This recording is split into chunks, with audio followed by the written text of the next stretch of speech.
but X-rays conducted in 1993 revealed complex gear wheels inside. With a mechanism this old, the big surprise was that there were gear wheels at all. They weren't supposed to have been invented until some 1,500 years later. So this insignificant-looking piece turned out to be one of the greatest technological finds ever. Corroded and crumbling after being submerged in seawater for 2,000 years, its dials, gear wheels and plates have presented scientists with tantalising questions. One of these scientists is Michael Wright, a British researcher who had built a replica which he introduced at this conference. This is an extraordinarily complicated machine, but what does it do? Well, according to me, it's a planetarium. Remember, this is a time when people thought of the Earth as the centre of the universe. It shows the places of the Sun, the Moon, and the 5 planets that they knew about in the sky. And the back dial has supplementary information which is useful, such as counting off the years. Right. Is it as complicated as it looks? How many gears are there? How many moving parts does this have? That's into hundreds. I can tell you for a fact I've got 76 gear wheels in here. 76 gear wheels, and that's an exact replica of the original? The original, I find 31 wheels in what's left. But you have to understand that in making sense of what is left, you have to add a lot more. Right. It's terribly badly wrecked. I see. You've disassembled it for us and it's in a complete mess all over the table, so I'm sure you're going to dread this question, but can we see it moving? Yes. Well, you'll see it moving as I put it back together, first of all, but I'll put it back together. It took him nearly 20 minutes to put it back together. But it was thrilling to see this 2,000-year-old instrument in working order. This is the moon, which we've now got to adjust. Yes. The sun and the moon are together now, so that should be new moon. So we should see it as wholly black. Like that. May I... Please, have a go. Be my guest. I love that lunar mechanism there. It's beautiful. Well, here's the moon going round fast, and its phase showing here. Here's the sun pointer. Below the sun pointer is the day pointer working on the calendar. They go almost together, but sometimes one first, sometimes the other. And then there's Mercury just going ahead of the sun. That's the Mercury pointer. Here comes Venus under the sun pointer. There. Yeah. And over here we've got Mars, Jupiter, and Saturn all coming together. It's a very special day. Jupiter's aligned with Mars. The inventor of the Antikythera mechanism is unknown, but others before him had already attempted to build a model of the heavens as a machine. In fact, records indicate it was again Archimedes who built the first planetarium. Unfortunately, all that remains is this 18th century etching called Rowley's Orrery, suggesting what his invention might have looked like. Compared with the knowledge and devices available at the time, Archimedes' idea was light years ahead. Finding practical solutions was one thing, but asking daring questions was quite another. Who was going to provide the answer if the gods no longer could?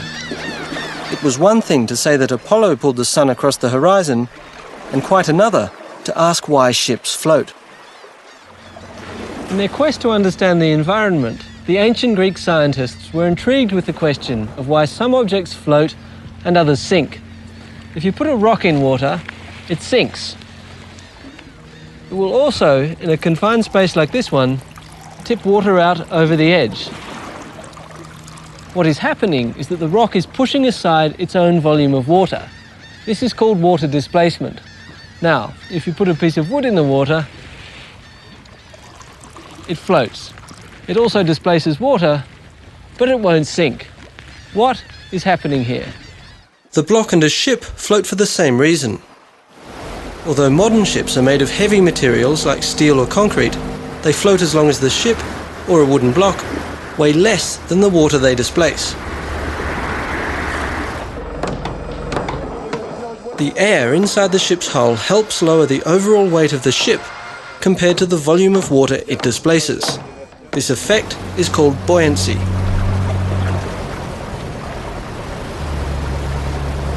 When Archimedes understood the principle of water displacement, he is said to have run through the streets shouting, "Eureka!" meaning, "I found it." But his legacy was far greater. While Archimedes gave us the fundamental principles from which modern technology is derived, another Greek invention was recently resurrected and tested after being lost for 1,000 years at sea. It was a trireme, a warship, renowned for its speed and lethal impact.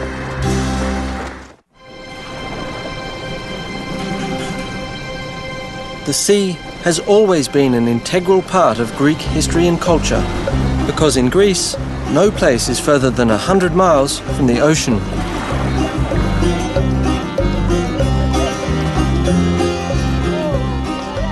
Much of the country's wealth is attributed to the ancients' ability to master the seas, be it for the purpose of trade and commerce or for warfare. Zea Marina in Piraeus, just minutes outside Athens, speaks to this tradition. In ancient times, these yachts would have been warships, because this is where the Athenians built and moored their legendary fleet. The National Ship Museum was just around the corner. Recalling different times, the ships that were docked here spoke to Greece's long naval tradition. Along the way, I bumped into an old friend. That says Thales of Miletus. I was looking for the replica of one of their most successful warships.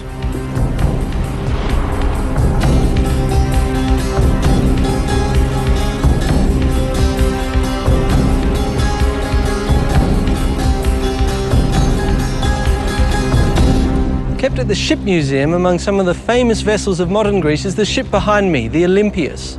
It's an exact seagoing replica of a trireme, one of the most legendary vessels of ancient times. Ships like these became the pride of the ancient Greek navy and the terror of the Mediterranean Sea. All we know about triremes comes from the playwright Aeschylus, the founder of Greek tragedy. In his eyewitness report, he tells us of the triremes defeating the Persian invaders in the Battle of Salamis, despite being severely outnumbered. No original trireme pieces were ever found, let alone an entire vessel. All that remained was the drama Aeschylus wrote, until archaeologists uncovered ancient trireme storage sheds. We can sit 170 rowers, oarsmen. I had made an appointment with Admiral Ioannis Koliniatis, who had spent 5 years piecing together the clues to reconstruct this legendary Greek warship. Yes. Tell me, how did you know how long the trireme should be? Let's start from the length. Regarding the length, we know the length of the ancient sheds where the trees were kept, and their length could not be longer than what is the length of the shed, which is approximately of the order of 110 feet. Right. The sheds also told them that the ships must have been about 14 feet wide. And the geography of Greece added another clue.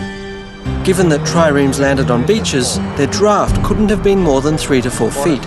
But also practical experience gained during the reconstruction process, together with ancient records, helped shape the picture of what the legendary warship must have looked like.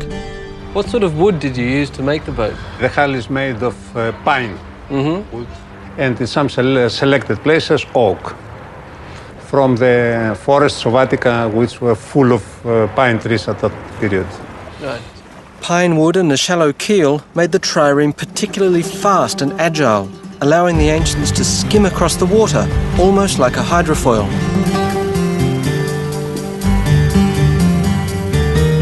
Another crucial source to the secret of the trireme was a list of Athenian naval supplies found in the 19th century.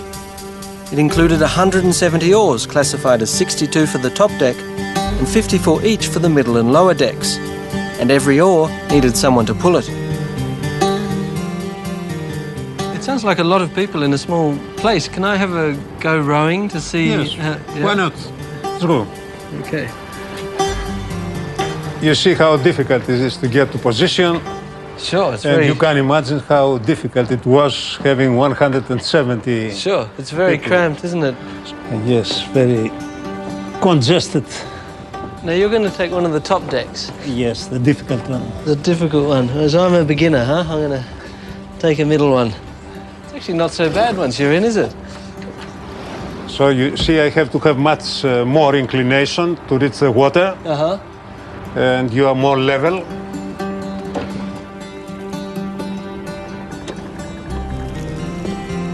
and I am much more to the limit. The way it presumably worked was like this. The trireme had 3 banks of rowers, hence the name. Each rower hit the water with his oar at a different angle.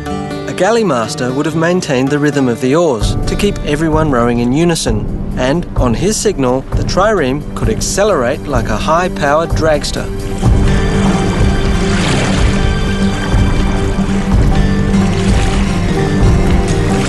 Using all these clues, the Olympias was built.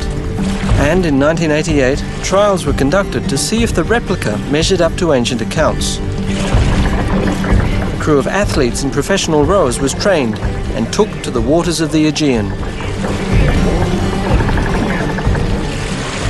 In the trials, how long did it take you to go from a standing start to maximum speed? From a standing start, during the trials we did with the replica, it took 37 seconds.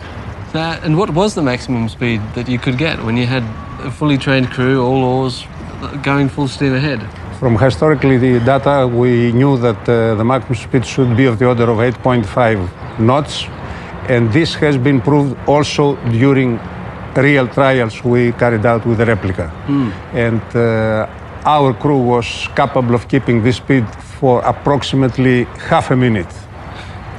Then they have no more power to keep this. Really? And they were exhausted. As the test showed, the endurance of the Greek navy remains legendary. Maintaining an average speed of 7.5 knots, that is roughly 9 miles per hour, for 24 hours certainly seems more legendary than realistic. But then again, these were warships and their speed was a matter of life and death. Higher speed meant higher impact, and speed was crucial for the trireme's primary weapon, the battering ram. Forged by the ancient Greek metalsmiths, it was used to tear enemy ships in half. It was made of bronze. Having this as a major weapon, through the ram was exerting a force on the enemy vessel of the order of 65 tons. So all that power, that 65 tons, was concentrated in this point. Yeah, this is correct. Speed and agility made the trireme a devastating weapon and the Greeks masters of the sea. But victory at sea was backed by ingenuity on shore. It was another ancient Greek innovation that provided striking power across the land. The Mediterranean Sea brought prosperity to the ancient Greeks, and it also brought conflict. When Greek settlements on the other side of the Mediterranean were in danger, a quick deployment of the trireme fleets was crucial to maintaining control. I'd heard that some remnants of their innovative solution had survived. To get to this site, I passed through the 4-mile-long Corinth Canal built in the 19th century. It cuts across a strip of land that divides the Greek mainland and the Peloponnesian Peninsula. The ancients called this land bridge Corinth of the Twin Seas. The idea for a canal at this strategic point goes back more than 2,000 years to the ancient Greeks. Periander, one of the 7 sages of antiquity, was the first to propose it. But in the end, he backed off because he feared it would displease the gods. Next came the Roman Emperor Nero, who actually had a go at it, but he died and the construction was discontinued. Remarkably, the present-day canal follows his plan.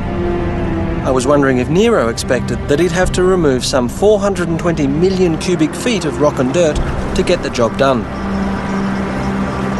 It would have certainly been worth the effort, because this passage has always played an important role in Greek history in order to get from one side of the Mediterranean to the other. Armies, commodities and people all had to come through here.